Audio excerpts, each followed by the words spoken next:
Hi అండి. నమస్తే. నేను మీ శిరీష. వెల్కమ్ టు అలనాటి రుచులు. ఈరోజు మన ఛానల్లో గుత్తి వంకాయ కర్రీ అండి. ఈ గుత్తి వంకాయ కూర రైస్లో కానీ, బిర్యానీలో కానీ, చపాతీలో కానీ చాలా బాగుంటుంది. సో ఇది ఒక్కసారి టేస్ట్ చూసారంటే మళ్ళీ మళ్ళీ తినాలనిపిస్తుంది, అంత బాగుంటుంది. ఈ పొడి కనుక వేస్తే దీంట్లో టేస్ట్ అయితే అద్దరిపోతుంది అనమాట. సో వీడియోలోకి వెళ్ళిపోదాం. ముందుగా ప్యాన్ తీసుకున్నాను. 3 స్పూన్స్ గ్రౌండ్ నట్స్ అండి, వేరుశనగ పప్పు తీసుకొని మీడియం ఫ్లేమ్లో పెట్టుకొని దోరగా వేయించుకోవాలి. కొంచెం ఒక 2 మినిట్స్ వేయించుకోవాలి, స్మెల్ రావాలండి.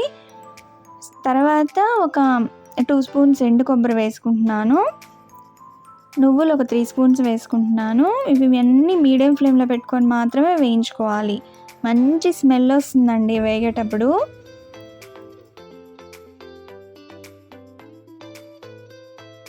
3 యాలకులు, దాల్చిన చెక్క, 2-3 లవంగాలు వేసుకొని సిమ్లో పెట్టుకొని వేయించుకోవాలి. సో ఇవైతే చల్లారిపోవాలి. నేను స్టవ్ ఆఫ్ చేసేస్తున్నాను.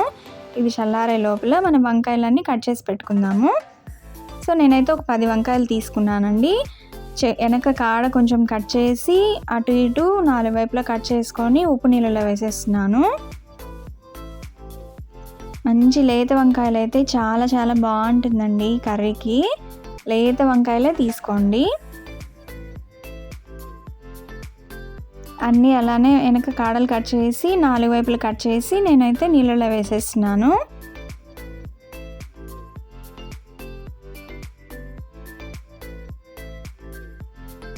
సో అన్నీ అలా కట్ చేసేసాను. సో ఇవి కాసేపు పక్కన పెట్టేద్దామండి. ఈలోపు మనం ఇది చల్లారిపోయింది, ఇది పేస్ట్ తయారు చేసుకుందాము. ఇవన్నీ వేసేసి ఇందులోనే కర్రీకి సరిపడా సాల్ట్ వేసేస్తున్నామండి. కారం మీ ఇష్టం అండి. నేనైతే 1.5 స్పూన్ వేసుకుంటున్నాను. మీకు ఇంకొంచెం కావాలంటే వేసుకోవచ్చు. సో ఇది మెత్తగా పేస్ట్ వేసేసుకోవాలి. సో దీన్ని అయితే ఒక బౌల్లో తీసేసుకుంటున్నాను. ఇందులో 1 స్పూన్ ధనియాల పొడి, కొంచెం పసుపు వేసుకొని కలిపేసుకొని కొంచెం వాటర్ కూడా పోసుకొని పేస్ట్ లాగా మనకి కొంచెం గట్టిగా ఉండ ఫామ్ అయ్యేటట్టుగా కలుపుకోవాలి. ఎందుకంటే వంకాయల స్టఫింగ్ పెట్టాలి కదా, అందులో నిలబడేటట్టుగా మనం కొంచెం గట్టిగా కలుపుకోవాలన్నమాట. చూడండి, ఈ విధంగా చేసుకుంటే సరిపోతుంది. ఇప్పుడైతే నేనైతే వంకాయల్లోకి అన్నిటికీ స్టఫింగ్ పెట్టేస్తున్నాను.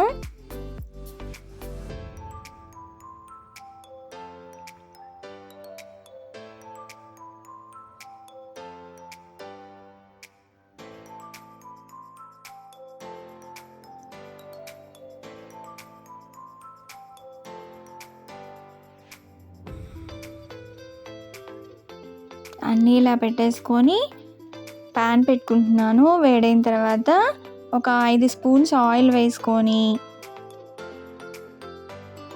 3 పచ్చిమిర్చి సన్నగా పొడుగ్గా కట్ చేసుకొని, కరివేపాకు కూడా వేసుకొని, ఒక ఆనియన్ సన్నగా కట్ చేసుకొని వేసుకొని కొంచెం వేయించి అల్లం వెల్లుల్లి పేస్ట్ కూడా వేసుకొని, ఎక్కువ వేయించకూడదండి ఎందుకంటే వంకాయలు కూడా మగ్గుతాయి కాబట్టి.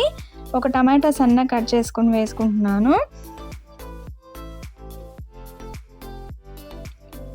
సో ఇవి కొంచెం అలా టమాటా వేయంగానే వంకాయలు కూడా వేసేసుకోవాలి. టమాటాలు అవన్నీ ఏం వేగన అవసరం లేదు. వంకాయలు కూడా వేసేసుకొని కొంచెం అలాగా జాగ్రత్తగా కలిపేసుకొని మూత పెట్టేసి ఒక 4 to 5 మినిట్స్ అలా వదిలేయాలి. మధ్య మధ్యలో కలుపుకుంటూ ఉండాలి. మధ్య మధ్యలో చూసుకుంటూ ఉండాలండి. నేనైతే ఒక 5 మినిట్స్ తర్వాత చూపిస్తున్నాను. చూడండి, ఎంత ఒక 70% కుక్ అయిపోయింది కదా. జాగ్రత్తగా అడుగు నుంచి వంకాయలు చిదవకుండా కలుపుకోవాలి.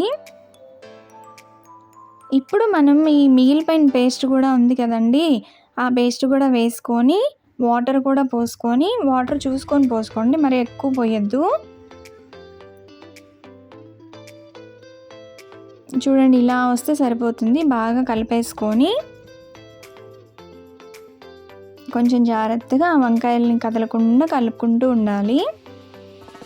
వాటర్ ఇంకొంచెం పడతాయని నేను కొంచెం కూడా వేసేస్తున్నాను. ఇంకా ఉప్పు ఏం అవసరం లేదు, మనం ఆల్రెడీ పొడిలో వేసాం కాబట్టి అది సరిపోతుంది.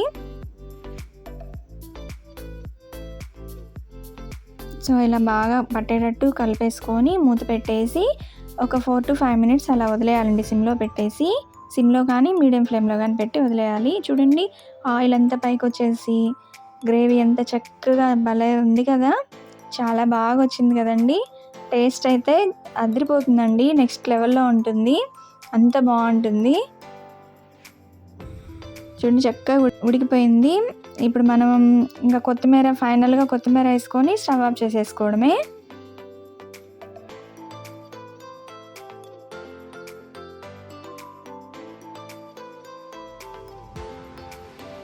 చాలా చాలా బాగుంటుందండి, ఒకసారి మీరు కూడా ట్రై చేయండి, ఖచ్చితంగా మీకు కూడా నచ్చుతుందండి.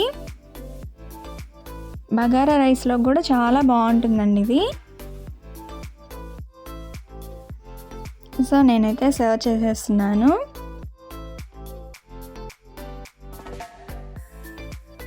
సో రైస్లోకి బాగుంటుంది, చపాతీలోకి బాగుంటుంది, బిర్యానీలోకి బాగుంటుంది, ఎందులోకైనా చాలా బాగుంటుందండి. మీరు కూడా ట్రై చేసి ఎలా వచ్చిందో కామెంట్ చేయండి. వీడియో నచ్చితే లైక్ చేయండి, షేర్ చేయండి, సబ్స్క్రైబ్ మాత్రం మర్చిపోవద్దండి. Thank you for watching.